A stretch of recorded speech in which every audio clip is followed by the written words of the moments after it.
Congress corporate ಸುವರ್ಣ ಕಲ್ಕುಂಟ ಅವರ ದೂರಿನ ಮೇಲೆ ಸುಜಾತ ಹಂದಿಯವರನ್ನ ಪೊಲೀಸರು ಬಂಧಿಸಿ ಅಮಾನವೀಯವಾಗಿ ನಡ್ಕೊಂಡಿದ್ದಾರೆ. ಇದು ಬಹಳ ಸ್ಪಷ್ಟವಾಗಿ ಮಾನವ ಹಕ್ಕುಗಳ ದೌರ್ಜನ್ಯವೂ ಹೌದು, ಮಹಿಳಾ ದೌರ್ಜನ್ಯವೂ ಹೌದು. ಮಹಿಳಾ ದೌರ್ಜನ್ಯ ಮತ್ತು ಮಾನವ ಹಕ್ಕುಗಳ ದೌರ್ಜನ್ಯದ ಜೊತೆಗೆ ತನ್ನ ರಾಜಕೀಯ ಅಧಿಕಾರವನ್ನು ದುರ್ಬಳಕೆ ಮಾಡಿಕೊಂಡಿರ್ತಕ್ಕಂಥ ಕಾಂಗ್ರೆಸ್ನ ನೀತಿಯೂ ಕೂಡ ವ್ಯಕ್ತ ಆಗ್ತಾ ಇದೆ.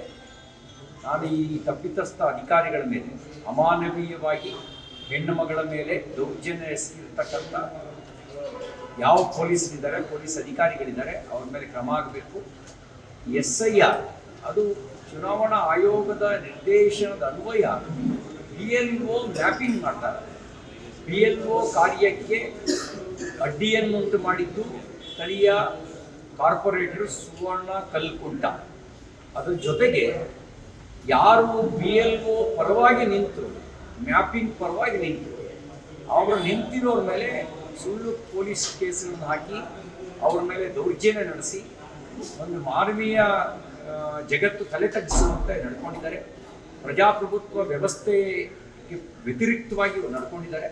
ಸಂವಿಧಾನದ ಆಶಯಕ್ಕೆ ವಿರುದ್ಧವಾಗಿ ಇವರು ನಡ್ಕೊಂಡಿದ್ದಾರೆ. ನಾನು ಆಗ್ರಹಿಸ್ತೇನೆ, ತಕ್ಷಣ ಮಹಿಳಾ ಆಯೋಗ ಸೋಮೋಟೋ ಕೇಸನ್ನು ದಾಖಲಿಸಬೇಕು, ವಿಚಾರಣೆ ನಡೆಸಬೇಕು. ಹಾಗೆಯೇ ಅದರ ಜೊತೆಗೆ ತಪ್ಪಿತಸ್ಥ ಪೊಲೀಸರ ಮೇಲೆ ಕ್ರಮ ಆಗಬೇಕು ಅಂತ ಆಗ್ರಹಿಸ್ತೇನೆ.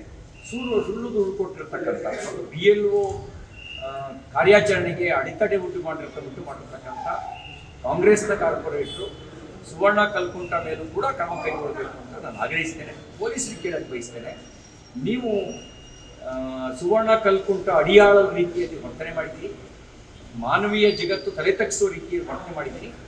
ನಿಮ್ಮ ಈ ಒಂದು ಕೃತ್ಯಕ್ಕೆ ಪ್ರಾಯಶ್ಚಿತ್ತ ಇಲ್ಲ. ಲೇಟೆಸ್ಟ್ ಹಾಗೂ ಇಂಟ್ರೆಸ್ಟಿಂಗ್ ಸುದ್ದಿಗಳಿಗಾಗಿ ಬಾಸ್ ಟಿವಿ ಕನ್ನಡ ಚಾನೆಲ್ನ ಸಬ್ಸ್ಕ್ರೈಬ್ ಮಾಡಿ. ಹಾಗೆಯೇ ಬೆಲ್ ಐಕಾನ್ ಪ್ರೆಸ್ ಮಾಡಿ. ಇದರ ಜೊತೆಗೆ ಫೇಸ್ಬುಕ್, ಇನ್ಸ್ಟಾಗ್ರಾಮ್, ಎಕ್ಸ್ನಲ್ಲೂ ಮಿಸ್ ಮಾಡದೆ ಫಾಲೋ ಮಾಡಿ.